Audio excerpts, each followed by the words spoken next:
퍼즐 조각이 모여 큰 그림이 될 때라는 제목으로 하나님 말씀 증거하도록 하겠습니다. 우리 부모님들이 자녀들에게 어떤 의사를 전달하고자 할 때 마음에 있는 생각이나 어떤 내 계획들 또 내가 하고 싶은 얘기들을 우리 자녀들에게 전달하고자 할 때 때로는 이렇게 한 가지 방식으로만 이야기하지 않는다는 거죠. 그래서 때로는 직접 얼굴을 대면하여 보면서 이야기할 때도 있지만 때로는 문자나 뭐 이렇게 전화상으로 이야기할 때도 있고, 그것도 아니면 내가 정말 말하기 껄끄러운 것 같으면 주변에 있는 사람들에게 이야기를 해서 전달하는 식으로 그렇게 우리 자녀들에게 이야기도 할 때도 있고, 때로는 정말 마음속에 있는 깊은 이야기를 하고 싶을 때는 편지를 써서 그렇게 자녀들에게 내 마음의 생각이 무엇인지 그 의사를 전달할 때가 많이 있다는 거예요.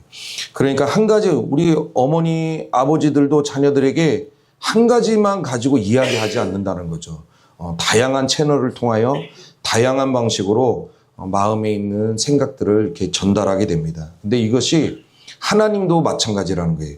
하나님이 저와 우리 성도님들에게 하나님의 뜻을 알리고자 하실 때 우리가 못 듣고 안 들려서 그러지, 부모님이 자녀들을 보면 계속 하다못해 차조심히 하라. 그게 부모님의 뜻 아닙니까?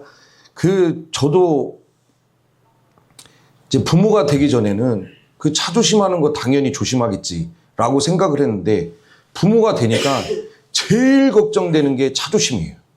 제일 걱정되는 게 차조심해라.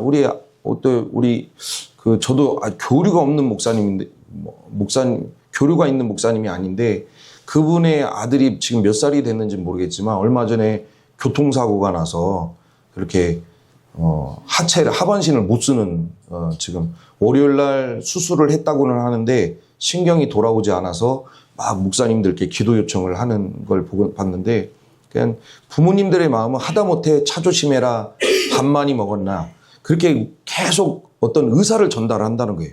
근데 하나님도 마찬가지예요. 하나님도 저와 우리 성도님들에게 들리지는 않지만 계속해서 하나님이 하나님의 뜻을 알게 하시는데, 그게 한 가지 고정된 방식으로만 말씀하시는 것이 아니라 하나님도 저와 우리 성도님들에게 다양한 채널을 통하여 하나님의 뜻이 무엇인지를 계속 알게 하신다는 거예요.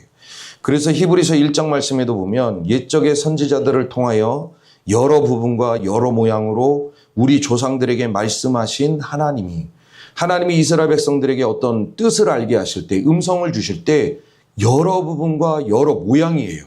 한 가지로만 가지고 하나님이 알게 하셨다가 아니라 여러 모양으로 다양한 채널을 통하여 내 뜻이 이거다, 너희를 향한 나의 마음이 이것이다 라고 하나님이 알게 하셨다는 거예요. 저와 우리 성도님들도 마찬가지예요. 다양한 채널을 통하여 하나님이 말씀을 주시는데, 그러면 어떠한 방식으로 하나님이 말씀을 주시는지, 하나님의 의도를 알게 하시는지 우리가 잠깐만 살펴보면, 첫 번째는 늘 했던 얘기지만 하나님의 말씀을 읽을 때, 지금처럼 하나님의 말씀을 들을 때 하나님은 그 말씀을 통하여 우리에게 하나님의 뜻을 알게 하신다는 거예요. 그런데 우리가 읽고 듣는 말씀이 어디서 떨어진 새로운 말씀이 아니에요. 늘 들었던 말씀이고 늘 읽었던 말씀이에요. 그런데 그때는 이렇게 지나쳤던 말씀이라 할지라도 그날만큼은, 하나님이 우리에게 말씀을 주실 때만큼은 늘 읽었던 말씀인데 그 읽는 말씀이 내 심령을 강하게 강타할 때가 있다는 거예요. 듣는 말씀도 마찬가지예요. 늘 설교자가 막 바뀝니까? 우리 하나로 교회도 그렇고 다른 교회들도 그렇지만 늘 같은 목사가, 부교육자가 많으면 몰라도 같은 목사가 같은 내용을 가지고 같은 설교를 하는 거예요. 그러면 2달 전에는 그렇게 내 심령에 울림을 주지 않았던 말씀이라 할지라도 오늘은 때로는 왠지 하나님이 나들으라고 하는 말씀처럼 내 심령을 강타할 때가 있다는 거죠. 그런 식으로 하나님의 말씀이 우리를 강타하는데, 그래서 말씀을 듣다가 파도처럼 밀려오는, 잔잔하게 밀려오든 파도처럼 강렬하게 밀려오든 강한 울림이 있을 때가 있어요. 똑같은 말씀이에요.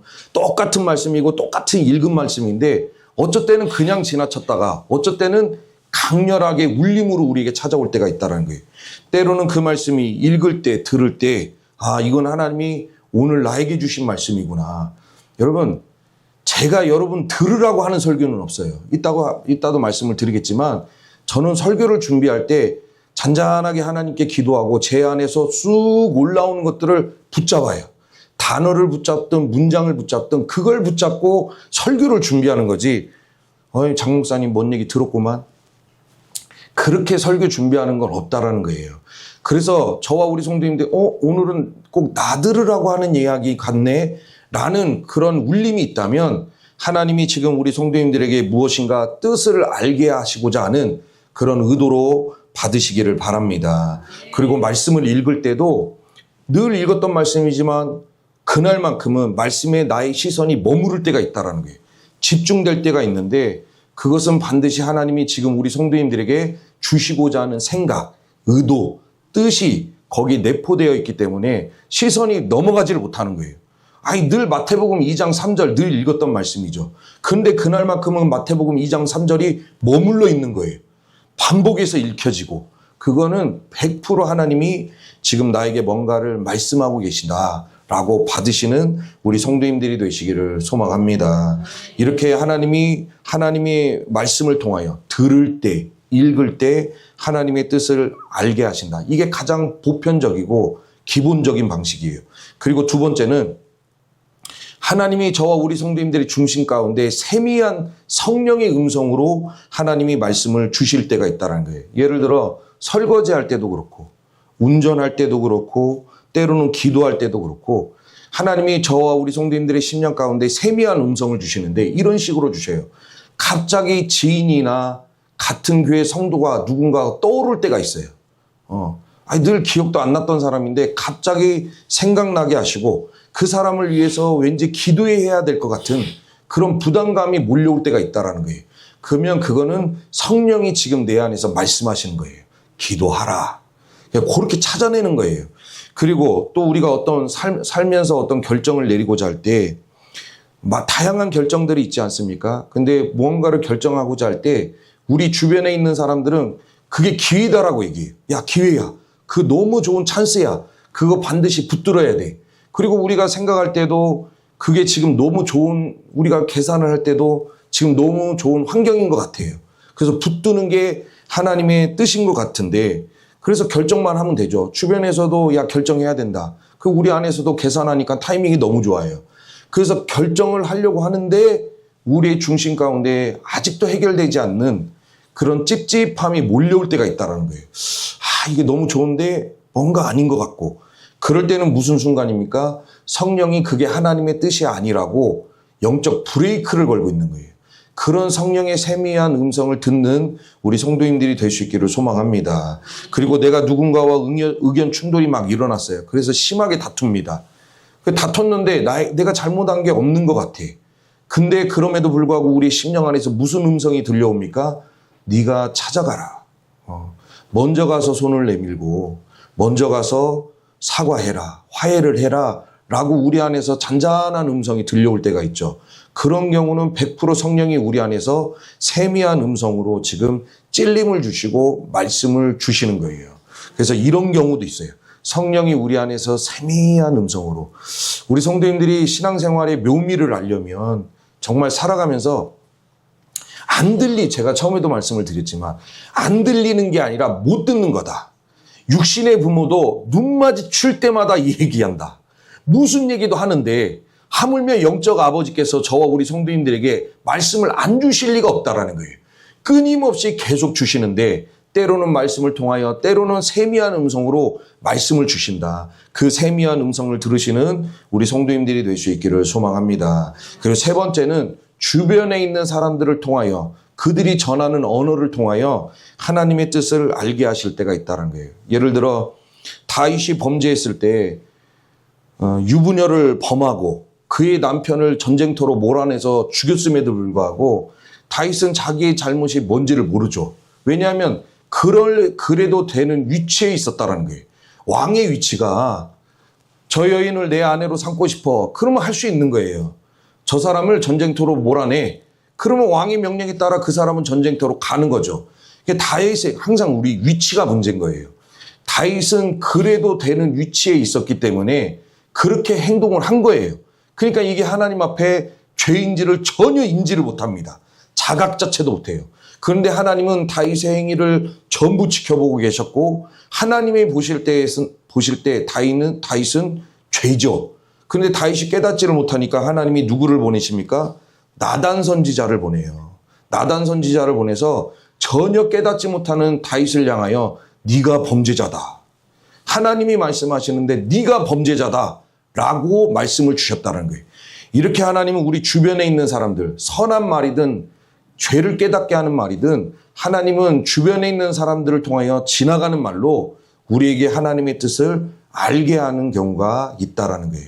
그리고 네 번째로 우리의 일상에서 환경의 닫힘과 열림, 환경의 변화를 통하여 하나님은 하나님의 뜻을 알게 하실 때가 있습니다. 그래서 내가 뭔가를 해보려고 해결해 보려고 애를 쓰고 힘쓰고 노력해도 계속 다치는 게 있죠. 어그러지는 경우들이 있어요. 예를 들어서 바울을 보십시오. 바울이 1차, 2차, 3차 전도 여행을 떠나는데 1차 때는 아시아, 지금의 중동 지역을 돌아다니면서 복음을 증거합니다. 그래서 2차를 떠나려고 할 때 바울의 계획이 뭐냐면 중동 지역을 다시 가서 복음을 전하는 것. 바울이 1차 때 세웠던 교회를 말씀으로 든든히 하고자 하는 게 그게 2차 전도 여행의 계획이에요. 그런데 하나님의 뜻은 뭡니까? 중동으로 다시 들어가는 게 아니라 유럽, 마게도냐, 유럽으로 가서 복음을 증거하는 게 2차 전도 여행의 뜻이었다는 거예요. 근데 바울이 그 하나님의 뜻을 몰라요. 그래서 어떻게 합니까? 계속 아시아, 중동으로 들어가려고 그 노력을 다합니다. 근데 성령이 뭐예요? 막아요. 문이 닫히게 하고 열리지 않게 합니다. 그때 하나님이 바울에게 찾아가셔서 뭐라고 하냐면 마게도냐로 가라. 마게도냐에 내 백성이 기다리고 있다. 거기로 가서 복음을 증거해라. 이렇게 하나님이 환경을 그릇 쪽으로 열어주실 때가 있다는 거예요. 그러니까 이런 열고 닫힘을 보고 저와 우리 성도님들이 이게 하나님의 뜻이구나라는 것을 분별해야 된다는 거예요. 애쓰고 힘써도 안 되는 일이 있지만 아무 생각도 없는데 환경이 또 열릴 때가 있죠. 그래서 하나님이 사람을 붙여주실 때가 있고 호주머니가 비워질 때마다 물질을 채워주시는 경우도 있어요. 그건 뭡니까? 이건 나의 뜻이니 그 길로 가라는 거예요. 사람 붙여주시고 물질 붙여주시고 길을 열어주시는 건 내가 노력하지 않았음에도 불구하고 하나님이 열어주실 때는 그것 또한 하나님이 우리 가운데 역사하시고 그게 하나님의 뜻이라고 알려주시는 경우다. 이렇게 하나님은 다양한 채널, 말씀을 통하여 내 안에 성령의 음성을 통하여 때로는 지나가는 사람들의 언어를 통하여 또는 환경에 열리고 닫힘을 통하여 하나님은 지금도 저와 우리 성도님들 가운데 계속해서 말씀하시는 거예요. 끊임없이. 아버지, 어머니는 침묵하시는 분이 아니죠. 하나님도 마찬가지입니다. 침묵하시는 분이 아니에요. 계속해서 하나님이 저와 우리 성도님들 가운데 말씀을 하시는데 그 말씀을 들으시고 하나님 앞에 나아가 하나님의 영광을 나타내시는 우리 성도님들이 될 수 있기를 소망합니다. 근데 이제 이렇게 하나님이 우리에게 끊임없이 말씀을 하시는데 우리가 그 말씀을 어떻게 해야 되냐. 오늘 2절 말씀에 보니까 여호와께서 내게 대답하여 이르시되 너는 이 묵시를 기록하여 판에 명백히 새기되 달려가면서도 읽을 수 있게 하라. 하나님이 우리에게 말씀을 주시면 우리는 어떻게 해야 됩니까? 때로는 수첩에다 기록해야 돼요. 이게 내 안에 읽혀진 말씀이 나의 시선이 머무르는 말씀이 있다면 또 설교를 듣는데 나의 심령을 강타하는 말씀이 있다면 적어야 되는 거예요. 그건 하나님이 주신 뜻이에요. 세미한 음성이 들리거나 주변에 지나가는 사람들이 물론 주변에서 하는 말은 잘 분별해야 돼요. 그 사람의 의도를 가지고 하는 얘기할 수도 있고 하나님이 그 사람을 통해서 말씀을 주실 때도 있는데 일단 하는 얘기는 적어서 분별해야 되죠. 또한 환경에 열리고 닫힘을 통해서 우리는 뭐 해야 되냐? 일단 기록해야 된다. 오늘 본문의 말씀에도 보면 하박국 선지자가 하나님 앞에 두 가지 질문을 해요. 자기 안에 의문이 있어. 그래서 하나님 앞에 물어봅니다. 하나님, 우리가 하나님의 거룩한 백성인데 우리 안에 악이 존재하는 이유가 뭡니까? 이 하나의 질문을 하고 그래서 하나님이 그들 안에 악이 있으니까 바벨론을 들어서 심판하려고 하십니다. 그러니까 하박국 선지자의 마음에 또 의문이 있어. 우리 안에 악이 있는 것도 의문이지만 어떻게 우리 안에 악이 있다고 더 나쁜 인간들을 들어서 우리를 심판할 수 있습니까? 하박국 선지자가 이게 이해가 안 되는 거예요. 그래서 하나님 앞에 질문을 하죠. 뭡니까? 하나님의 뜻이 뭡니까? 라고 물어봤다는 거예요. 근데 하박국 선지자가 물어보는 걸로 끝나지 않고 1절 말씀에 보면 뭐예요? 내가 망루에 서서 기다린다 그래요. 그러니까 저와 우리 성도님들도 하나님 앞에 기도하고 하나님 앞에 물어본 게 있으면 반드시 답을 들으십시오. 하박국 선지자는 물어보고 하나님이 나에게 뭐라고 대답하시는지 들어야겠다. 기다렸다라는 거예요. 그래서 하나님이 말씀을 주시는데 2절을 주신 거예요. 내가 너에게 대답하니 너는 그것을 기록해라. 판에 명백히 새겨라. 기록해라 라고 말씀하십니다. 그러면서 하나님이 하시는 말씀이 뭐예요? 이 묵시는 정한 때가 있나니 그 종말이 속히 이르겠고 결코 거짓되지 아니하리라. 비록 더딜지라도 기다리라. 지체되지 않고 반드시 응하리라. 하나님이 하박국 선지자에게 대답을 주시면서 하시는 말씀이 기록해라. 기록해라. 기록한 말씀이 뭐예요? 속히 이루어진다. 기록한 말씀은 결코 거짓되지 아니하고 반드시 비록 더딜지라도 이게 언제 이루어지는 거야? 비록 더딜지라도 기다리라. 지체되지 않으면 반드시 응답이 이루어질 것이다 라고 하박국 선지자한테 이야기를 했다는 거예요. 그러면 저와 우리 성도님들도 마찬가지예요. 다양한 채널을 통하여 하나님의 다양한 음성을 주시는데 그걸 기록해 두고 뭐 해야 돼요? 어떻게 이루어지는지 하나님의 뜻을 살펴야 될 줄 믿습니다. 하나님이 저와 우리 성도님들에게 주신 말씀은 그냥 하신 말씀이 아니라는 거예요. 내 형편에 맞는 말씀이고 내게 가장 적합한 말씀이고 내 인생의 미래가 어떻게 펼쳐질지를 하나님은 알게 하시는 말씀이기 때문에 우리는 그 말씀을 받아서 기록해두고 내 삶에서 어떻게 이루어지는지를 반드시 분별하고 살펴야 될 줄 믿습니다. 때가 이르면 하나님이 반드시 응답을 주신다는 거예요. 그래서 우리는 기록하고 살펴야 되고 정말 이게 하나님의 뜻이 왜 기록을 해야 되냐면 때로는 자 보십시오. 세미한 음성도 이게 내 생각일 수도 있고 하나님이 주신 음성일 수도 있어요. 그래서 일단 기록해 놓으면 나중에 그게 이루어질 때가 있어요. 이루어지는 건 하나님의 음성이지만 그냥 유야무야 지나갈 때가 있죠. 그런 거는 내 속에서 올라온 나의 생각이 불과한 거예요.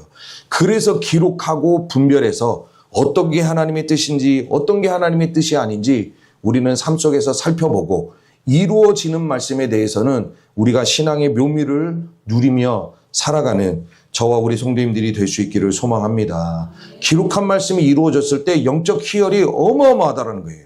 예를 들어서 아들들 5월 5일 날 아빠가 운동화 사줄게. 그냥 하는 얘기예요.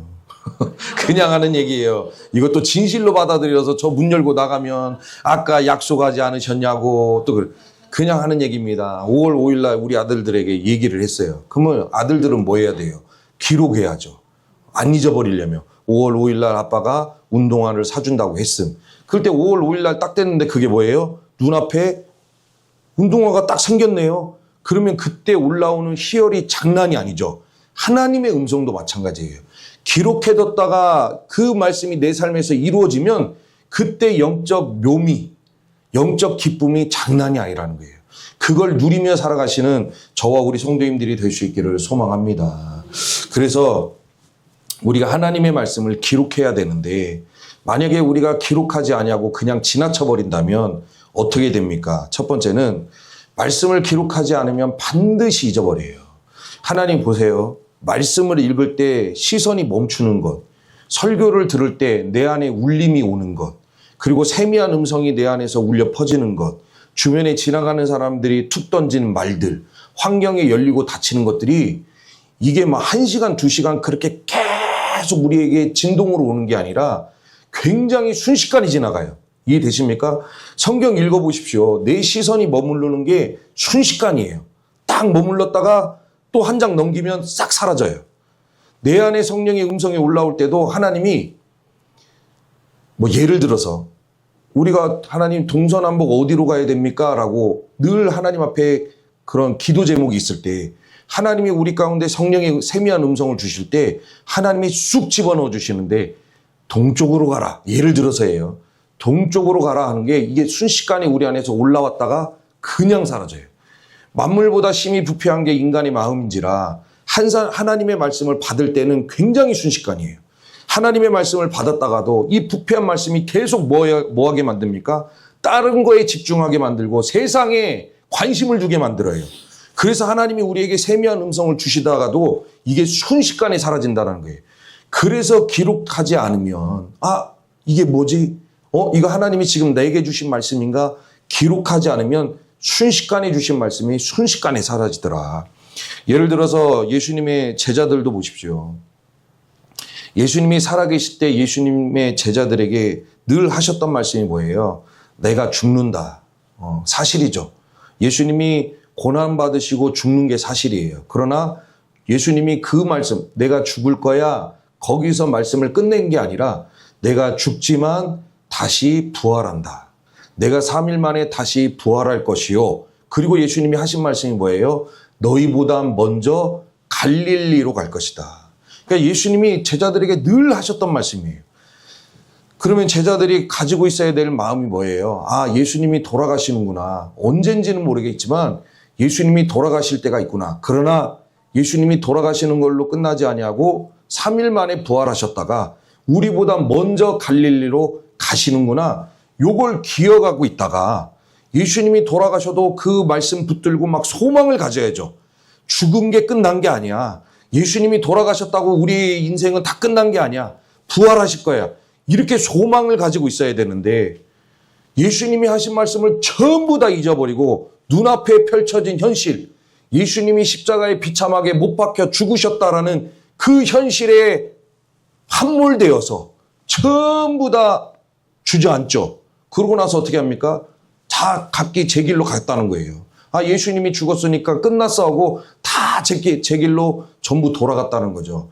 그러나 누구 하나도 말씀을 기억한 사람이 없었어요. 예수님이 하신 말씀을 손바닥에다 기록해두든 벽에다가 기록해두든 내가 부활하고 너희들보다 먼저 갈릴리로 갈 것이다. 이 말씀을 기억하고 있었다면 예수님이 십자가에 비참하게 돌아가셨어도 소망이 있었을 텐데, 희망이 있었을 텐데 말씀을 전부 잊어버리고 어떠한 소망도 품지 못한 게 제자들의 삶이었다라는 거예요. 저와 우리 성도님들도 마찬가지예요. 하나님이 말씀을 주시면 그 말씀을 가지고 힘들고 어렵고 삶이 괴롭지만 희망을 가지고 살아가시는 저와 우리 성도님들이 될 수 있기를 소망합니다. 현실은 항상 녹록치 않아요. 현실은 모든 게 잘 풀리는 법이 없어요. 그러나 어느 순간에 내가 너와 함께하노라. 내가 너를 반드시 지키고 너를 떠나지 아니하며 내가 너와 동행하겠노라. 이 음성을 받은 날이 있다면 벽에라도 기록해 두셔서 힘들고 괴롭고 삶이 나를 침범한다 할지라도 그 말씀을 보고 희망을 갖고 소망을 갖고 하나님의 영광을 바라보는 저와 우리 성도님들이 될 수 있기를 소망합니다. 기록해둬. 잊어버려.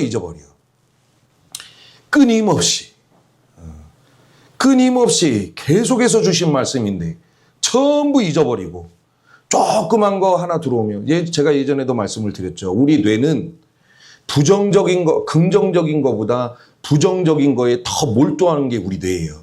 그래서 조금만 잘못되면 말씀이 있음에도 불구하고 조금만 잘못되면 흔들리고 괴로워하고 좌절하는 게 우리의 삶일 수밖에 없는데 그걸 이겨내는 방법은 하나님이 내게 주신 음성, 하나님이 내게 주신 말씀을 붙들고 우리가 그 말씀을 기억할 때 우리는 어려운 형편을 이겨내고 하나님의 영광을 끝까지 바라보게 될 줄 믿습니다. 그리고 이렇게 잊어버리면 안 되니까 기억해야 되고 또 왜 기억해 두어야 하냐면 하나님이 저와 우리 성도님들에게 어떤 음성이나 사인이나 말씀을 주실 때는 하나님이 하나의 완벽한 그림으로 주시잖아요. 이렇게 우리 육안으로 확인할 수 있는 그림으로 주시는 게 아니라 우리 아이들 그 장난감 보면 퍼즐 있죠. 처음에는 무슨 그림인지 몰라. 처음에 이렇게 사갖고 올 때는 알죠. 그런데 방바닥에다 싹 쏟으면 이게 무슨 그림인지 몰라요. 그럼 어떻게 해야 돼요? 그 퍼즐을 하나씩 맞춰가면 아하 이 그림이구나 라고 알 수 있죠. 하나님이 저와 우리 성도님들에게 하나님의 뜻을 알게 하실 때는 완벽한 그림을 제시하지 않아요. 그건 뭐예요? 조금씩 퍼즐로 주셔요. 퍼즐로. 그래서 나중에 이 퍼즐이 우리의 삶에서 이루어져서 하나씩 맞춰보면 그게 하나의 그림으로 완성되죠. 이게 잘 이해가 안 되시면 이렇게 생각해요. 예를 들어서 우리가 5년 전에 5년 전에 무슨 사건이 일어났습니다. 근데 그때는 그 5년 전에 일어난 사건이 도저히 내 머리로는 이해가 안 돼. 해석도 안 되고. 그 당시에는 그게 왜 일어났는지 몰랐지만 5년 뒤에 10년 뒤에 이렇게 인생의 여정을 뒤를 돌아보니까 아, 그때 그 일이 왜 거기서 일어났는지를 우리가 무릎을 칠 때가 있죠. 그런 경우에요. 하나님의 메시지도 조각으로 주시기 때문에 우리가 기록해두고 어떻게 이루어지는지 살피고 그걸 퍼즐을 맞춰갈 때 하나님이 뜻이 이거였구나라는 완성된 그림을 보게 된다는 거예요. 우리가 이것을 누가복음 2장에 기록된 마리아를 통해서 한번 설명해 보겠습니다. 어느 날 천사가 처녀인 마리아에게 와서 하는 이야기가 어떤 이야기입니까? 누가복음 1장 1절과 35절에 보니까 처녀의 처녀, 남자를 알지 못하는, 근데 천사가 와서 마리아에게 하는 이야기가 네가 아들을 낳을 것이요 그가 하나님의 아들이라 불리게 될 것이다 라고 말해요. 아니, 처녀의 몸에서 아들이 태어나는 것도 기적인데 마리아 입장에서는 이해가 안 되죠. 내가 아직 요셉과 약혼은 했지만 둘이 합방을 해본 적이 없어요. 그럼에도 불구하고 천사가 와서 아들을 낳는다고 얘기해요. 이 말도 이해가 안 되는데 그 천사가 뭐라고 얘기하냐면 네가 낳는 애가 하나님의 아들이라 불려지게 될 것이다 라고 이야기를 하는 거예요. 마리아 입장에서는 이해가 안 되죠. 이게 도대체 무슨 말인가. 그런데 하나님이 마리아에게 조각처럼 주신 하나님의 뜻이에요. 이게 어디서 달라붙은 겁니까? 하나님이 마리아에게 주신 하나님의 뜻이에요. 근데 마리아는 이해가 안 돼. 그 두 번째, 그러고 나서 일주일 뒤에 마리아가 친족 엘리사벳을 만나러 갑니다. 엘리사벳을 딱 만났는데 엘리사벳이 마리아를 보자마자 뭐라고 이야기하냐면 내 주의 어머니가. 자, 이 지금 엘리사벳과 마리아가 만났지만 지금 둘이 얼굴 보자마자 일어난 사건이에요. 마리아가 지금 자기의 형편을 엘리사벳에게 이야기한 적도 없어요. 나 얼마 전에 일주일 전에 천사가 내게 와서 나보고 아들을 낳는데 이런 얘기를 해본 적이 없어요. 두 사람이. 지금 얼굴을 보자마자 엘리사벳이 뭐라고 얘기합니까? 내 주의 어머니가. 이것도 마리아의 입장에서는 이해가 안 되죠. 근데 마리아는 뭐예요? 기억해둔다. 내 주의 어머니가 나보고 어머니라니. 이렇게 기억해둔다. 그리고 세 번째로 이제 1년 뒤에 마리아가 정말로 베들레헴에서 한 아들을 낳죠.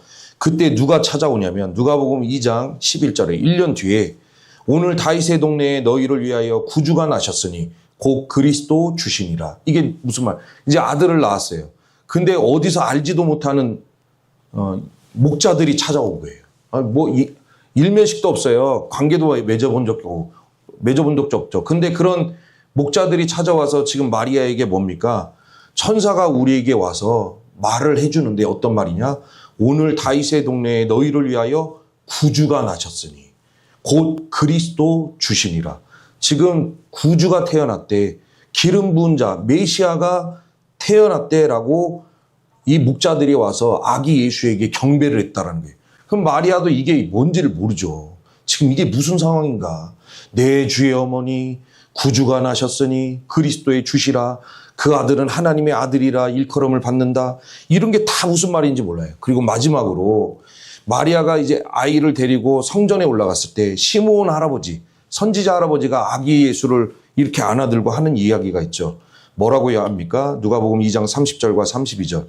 내 눈이 주의 구원을 보았사오니. 시므온 할아버지가 이분도 누군지 몰라요. 근데 마리아가 이렇게 아기 예수를 들고 성전으로 들어갔는데 갑자기 시므온 할아버지가 와가지고 아기를 번쩍 들더니만 오 하나님, 내가 이제 내 눈이 주의 구원을 보았습니다.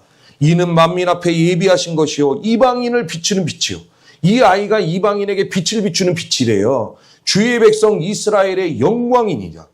이건 부모 입장에서 이건 도대체 무슨 말인가? 알 수가 없죠.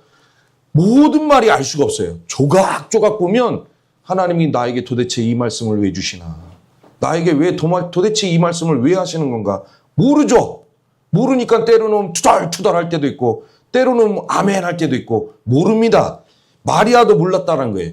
근데 마리아가 어떻게 합니까? 이 모든 말씀을 누가복음 2장과 누가복음 19절과 51절에 보면 마리아는 이 모든 말을 마음에 새기어 생각하니라. 그의 어머니는 이 모든 말을 마음에 두니라. 마리아가 이 사람 저 사람이 나에게 전해주는 말들, 천사가 하는 말들, 이게 도대체 조각처럼 줬기 때문에 무슨 말인지를 모르지만 이렇게 시답지 않는 얘기하고 있네. 그렇게 치부한 것이 아니라 자기 마음에 새겼다라는 거예요. 기록해 두었다. 잊지 아니하고 그 말씀이 어떻게 이루어지는지 마리아의 마음 가운데 새겨두고 이게 어떻게 하나님의 뜻이 내 삶에서 이루어지는지 기억해 뒀다라는 거예요. 그리고 나서 그 말씀이 언제 완성이 됩니까? 이게 퍼즐처럼 조각조각 나눠진 말씀이 언제 이루어져요? 예수님이 십자가에서 돌아가시고 부활하셨을 때 30년 뒤에 풀려요. 30년 전에 받았던 말, 그러니까 언제까지 기억해야 돼요? 평생. 그 수첩 잊어버리지 마시고, 장 목사님이 기억해라고 해서 이제 오예배 끝나고 이렇게 가는데 차를 타고 가는데 내가 너를 축복하노라. 우리 안에서 이게 쑥 음성이 올라왔어요. 이거다. 장 목사님 이거 적으라 했다. 적었어. 막 적었어. 한 달 기다렸네. 한 달 기다리고 축복이 눈에 안 보여. 장 목사님 또 거짓말했네. 또 거짓말했어. 기록해두면 이루어진다고 해놓고서 내가 기록해뒀는데 한 달, 두 달이 지나도 안 이루어졌네. 수첩을 박박 찢어. 그렇게 하지 마시고 마리아 보십시오. 30년 전에 받았던 말씀인데 언제 퍼즐이 완성이 됩니까? 예수님이 아들이 33살이 되었을 때 십자가에 못 박히고 죽으시고 부활하심으로 마리아가 그때 무릎을 탁 쳐요. 이거구나. 내 아들이었지만 내 아들이 메시아였고 구원자였고 이방인을 비추는 빛이었으며 이스라엘의 영광이었구나. 그때 예수의 엄마 마리아가 무릎을 탁 쳤다. 이게 하나님이 이거 하시려고 그때 나에게 남자도 알지 못하는 나에게 성령으로 아이를 갖게 하시고 여기까지 인도하셨구나 라고 무릎을 탁 치게 되었다는 거예요. 하나님의 말씀은 이래서 기록해둬야 된다. 조각처럼 저와 우리 성도님들에게 주시기 때문에 다 알 수가 없어요. 지금 어제도 엄청나게 말씀하셨고 오늘 눈 뜨자마자 하나님은 저와 우리 성도님들에게 끊임없이 말씀하셔요. 여기 보십시오. 관심이 없으면 안 들려요. 안 들리는 이유가 뭐냐? 신경을 안 쓰고 관심을 두지 아니하고 훈련되지 않았기 때문에. 제가 이게 막 설교를 준비하다가 갑자기 무슨 생각이 났냐면 여러분 잘 보십시오. 집에서 같이 사는 부부도 살섞고 사는 부부도 아이고 내가 저 사람 얘기 내가 안 들어야지. 남편 얘기, 우리 아내 얘기도 바로 옆에서 막 얘기해요. 남편이 얘기하고 아내가 얘기해. 근데 이 사람이 하는 얘기에 내가 관심을 안 두려고 보면 옆에서 막 떠들어대도 그 얘기가 뭔 얘기인지 하나도 안 들려요. 같이 사는 부부여도 안 들으려고 하면 안 들려요. 그런데 눈에 보이지 아니하시는 하나님이 말씀하시는 게 우리에게 들리겠습니까? 세미한 음성은 집중해야 돼요. 성경을 읽을 때 집중하고 말씀을 들을 때도 집중하고 환경을 통해서도 주변에서 내게 조언해 주는 말도 하나님이 나에게 뭐라고 말씀하시는지 집중하고 들을 때 우리의 심령 가운데 하나님의 음성이 들리는 역사가 일어나게 될 줄 믿습니다. 그러나 세상에 파묻혀서 그냥 살아야지 하면 아무것도 안 들려요. 어쩌다가 한번 들린 얘기도 좋은 얘기하면 아만 하고 내 마음을 좀 불편하게 하면 그때는 18 합니까? 내 형편을 뭐를 한다고 나한테 저렇게 얘기해. 18 그때 그렇게 얘기한 거예요. 예나 지금이나 하나님의 음성은 저와 우리 성도님들에게 동일하게 들리는 줄 믿으시길 바랍니다. 제가 무슨 누구한테 들어서 하는 얘기도 아니고 저는 똑같은 저예요. 제가 뭐 사람 만나러 돌아다닙니까? 제가 하는 얘기는 우리 성도님들한테 때로는 찔림이 될 수도 있고 평안하게 다가올 수도 있어요. 그러나 찔림이든 평안함이든 하나님이 지금 나에게 주시는 음성으로 들었다면 기록해 두시고 그게 내게 잔잔한 감동으로 일어나지 않았다면 그냥 흘려보내시면 되는 거예요. 그렇게 받으셔서 하나님의 말씀이 내 삶에서 어떻게 이루어지는지 확인하시고 확인되었을 때 말할 수 없는 영적 기쁨을 누리며 살아가시는 저와 우리 성도님들이 될 수 있기를 소망합니다. 하나님은 끊임없이 말씀하세요. 기록해두지 아니하면 순식간에 지나가고 기록해두지 아니하면 그 퍼즐을 완성할 수 없어요. 기록했을 때만이 하나님이 이게 내게 주신 음성이었구나. 내 인생의 계획이었구나. 그때 알 수 있다라는 거예요. 말씀을 기록하시고 하나님이 나의 삶을 어떻게 인도하시는지 분별하시고 조각으로 주신 말씀이 내 인생의 퍼즐로 완성이 됐을 때 그때 더 큰 은혜, 더 큰 기쁨을, 영적 기쁨을 누리며 살아가시는 저 우리 성도님들이 될 수 있기를 주의 이름으로 축복합니다. 우리